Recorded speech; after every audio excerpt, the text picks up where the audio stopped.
Morning peeps, good morning everyone, how's everyone doing? Hopefully you guys are all doing well. Don't forget, hit that subscribe button. If you guys are new to the channel, don't forget as well to like and share the vids. All right, let's jump straight in and see what there is to talk about this morning. Ben Shalom, Eubank's career on the line in Smith rematch. Credit to him for taking the fight.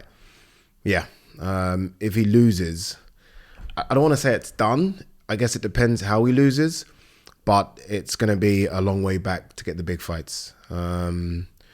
If he wants the big fights. I mean, Eubank's all about the money.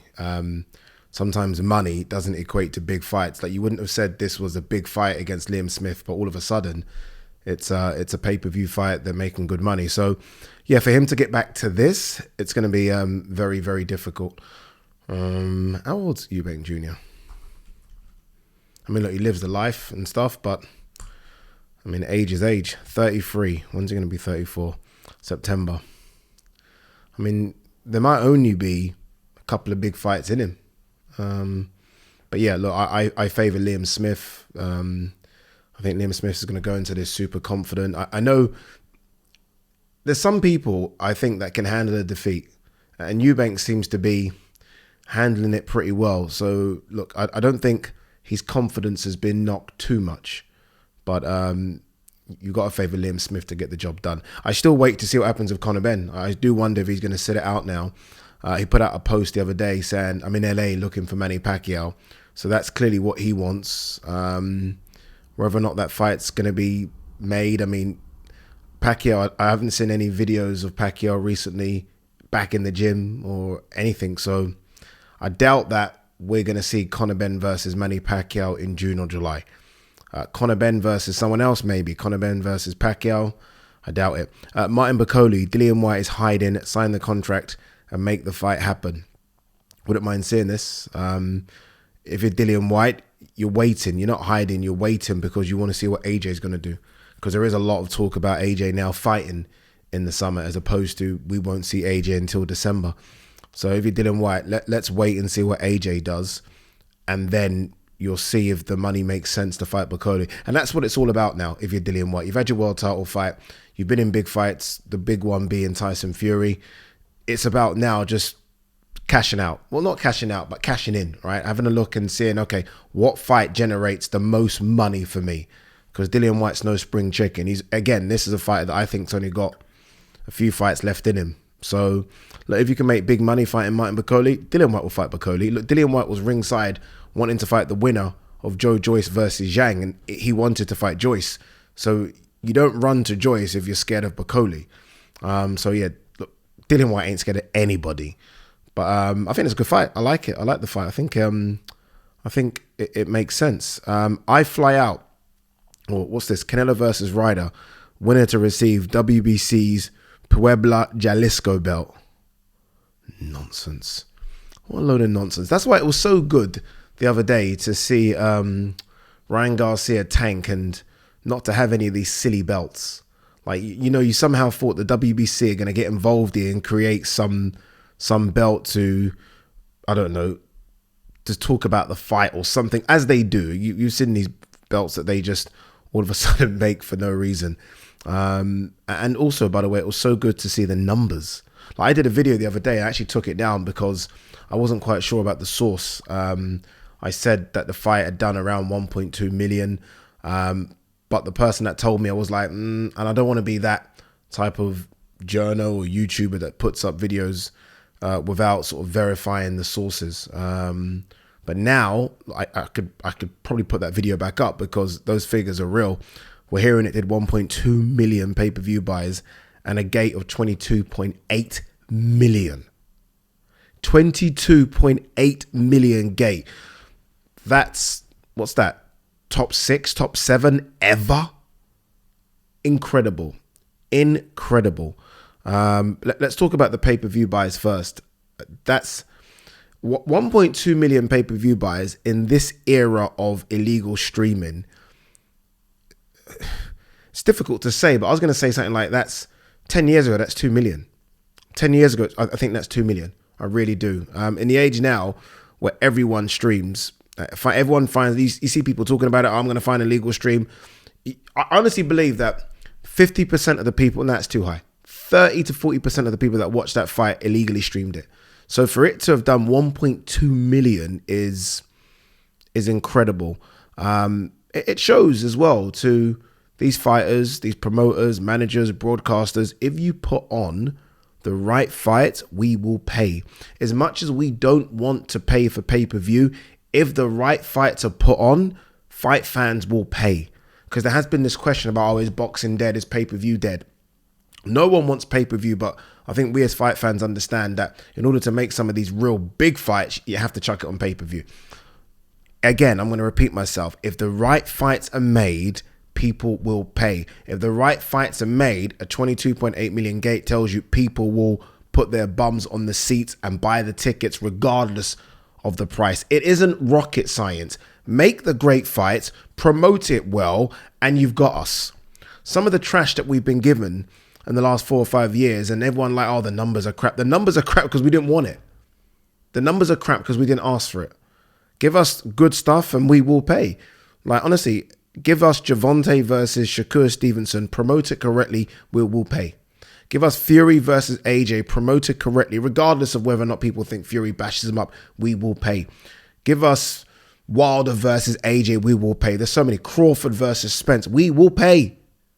It's that simple. It's not rocket science. Back to this gate. I saw the figure of the top sort of 5 or 6, and number 1 was Floyd versus Manny Pacquiao, and it was a gate of like 70.2 million. Do you know how crazy that is?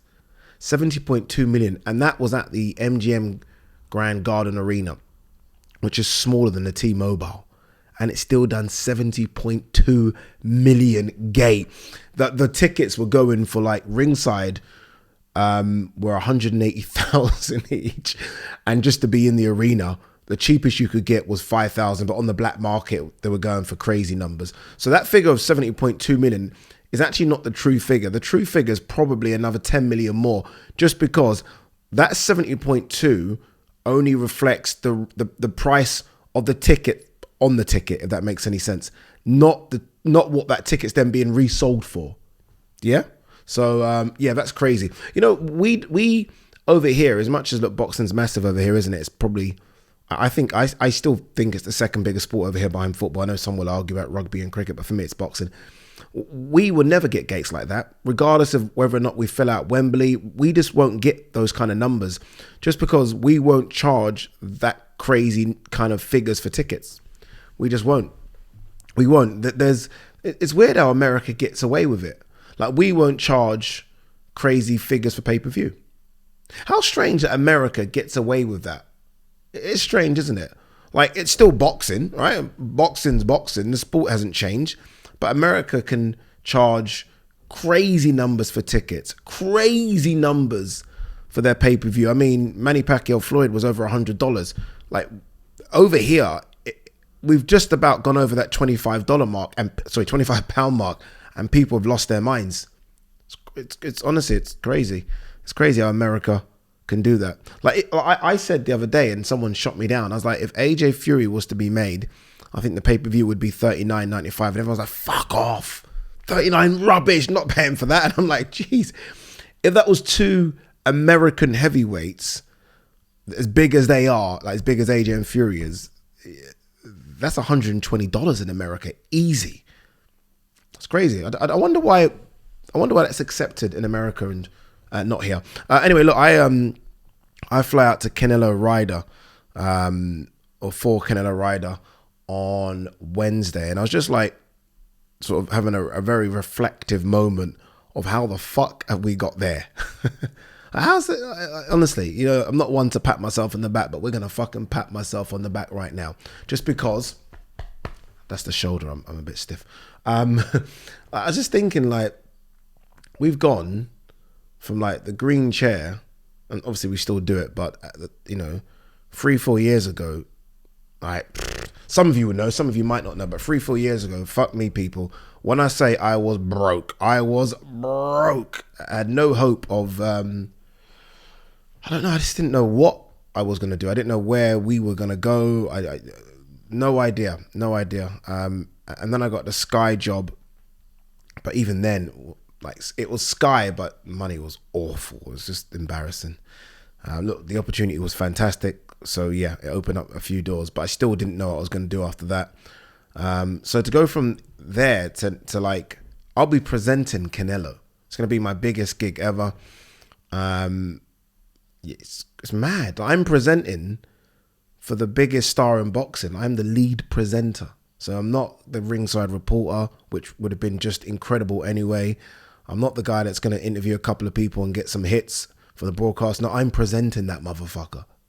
That's incredible, right? Feel free to clap me in the comment section. Feel free to say Ade, well done in the comment section. All right, let's move on. Alexander Usyk versus Daniel Dubois could potentially head to Poland. It's weird. We've gone from these guys are all going to fight in December. Bullshit, obviously, now. To like things like this. Look, if I'm Daniel Dubois, the last thing I want to do if I'm Dubois is fight Usyk, if I'm honest with you. And people might say, what? You're not ready for it. It's not ready for it. The second last thing I want to do is not fight Usyk in the UK. Like, at least I want to fight him in the UK so, you know, I've got home comforts. I've got a crowd behind me. Poland. Good luck. They might have to look at that. They really might have to look at that because, yeah, I don't know how. No. Floyd Mayweather versus John Gotti III exhibition set for June 11th in Florida. Why are people still interested in this bullshit? Like, the last one was so bad. It was so bad, that one against Aaron Chalmers. It was horrendous. I don't know who's looked at that and thought, yeah, I'm going to get Floyd. Honestly, I don't get it. I don't get it. This John Gotti III was an MMA fighter. I remember him. I don't know if he still does fight. Next. Sonny Edwards versus Andres Campos. Tops triple header in June. I think there's 3 world title fights on that card. But Sonny headlines it, obviously. I love Sonny Edwards. Honestly, a massive, massive fan of his. Everything he does. He was on comms the other day and I listened to a little bit of it. How good was he on comms? Like, how good was he? Just a natural. But look, he wants Bam. There was talk about it being Bam. Obviously, Bam broke his jaw. And so, Andres Campos, who's unbeaten. But let's see what Sonny can do. New promoter, a new broadcaster. Bit more of a push now, you know. So, let's see what he can do. But I think there's something special there. I really do. And I'm so happy that he's on DAZN just because it means I get a chance to interview him and things like that. So, yeah, we'll see. Jamal Charlo doesn't believe Tank can touch Haney. Views Shakur as the best fighter at 135. Nonsense. Not the Shakur the best fighter, because he is, but that still needs to be proven. Like, he needs to fight one of the top 5 guys. As much as I think that's the case, we need to see him in against the top 5. But Tank can't touch Haney. Stop it. The Charlos clearly just don't like Gervonta. Obviously, there's been that issue. I remember when they had an issue. I can't remember who Jamal Charlo was going to fight. And Jamel Charlo was going at Tank and Broner. And it doesn't seem... It's weird because they all used to be friendly backstage, but that's gone now. That's gone. There's been some talk. I've seen this the other day. Jili Zhang, that rematch with Joe Joyce looks like it's going to happen. I'm not quite sure where. If it's going to be in the Bird's Nest in Beijing, or whether or not they're going to do it over here. Over here will be a bigger fight now, wouldn't it? I mean, it was at the Copper Box. Could you go O2? Maybe not the O2, but you could go to the OVO Arena or AO Arena, which are slightly bigger. But yeah, looking forward to it if it happens. All right, last couple of bits. Eubank says early stoppage in Smith fight deprived fans of Gatti Ward-esque performance. You are the most delusional person. You've almost got to be delusional to fight, haven't you? But you are delusional if you think that's the case. Delusional. I mean, he was going to sleep you, my brother. And I like you, Eubank, I do. But you were, you're so lucky because now you've been saved for this. Like, so you're going to get another payday, which is very lucky, because if the ref let that continue, you know what I mean? Like you'd rather stop a fight early than stop it late. And that wasn't even stopped early. Lucky. Like that, from the first knockdown, the ref really shouldn't have let it continue. So the ref actually gave you the opportunity to have your Gatti Ward-esque performance, but then you got put down again. Nah. No. Stop. All right, let's have a look and see if there's anything else floating around. Let's go into Mr. Mike Coppinger's Twitter page and have a look. Okay, they've got, let's have a look and see if we agree with this. They got the pound for pound top 10 rankings. ESPN have done their pound for pound top 10 rankings, male. And they've got Crawford as number 1. I love Terence. There's no justification to have Terence Crawford as number 1 pound for pound. There just isn't. You just can't have him as no. His last few fights have been Avanesian, Sean Porter, who then retired, Brooke Khan. I'm sorry, no. I love him. I actually think he is the best boxer, but I'm very much of, what have you done for me lately? I'm sorry, no. Inoue as number 2. Okay, Usyk is number 3. Usyk should really be number 1. Come on. Errol Spence, who hasn't fought for a fucking year, as number 4. Who does this? Canelo Alvarez is number 5. Dimitri Bivol, who beat Canelo, is below him. Although Bivol's coming off the win against Canelo and Gilberto Ramirez. Fury is number 7. Beterbiev is number 8. Shakur Stevenson, 9. Undisputed champ. Devin Haney is 10.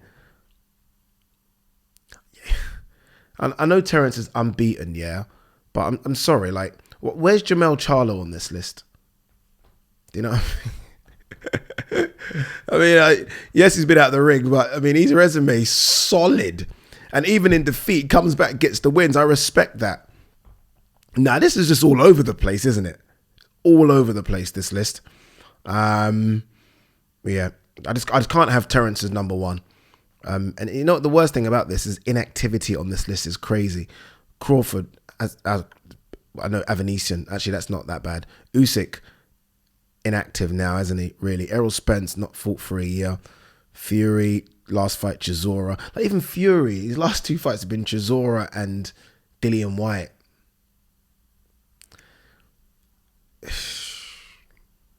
Yeah, I don't know. Like, Estrada's coming off such a good win against Chocolatito. Where's he?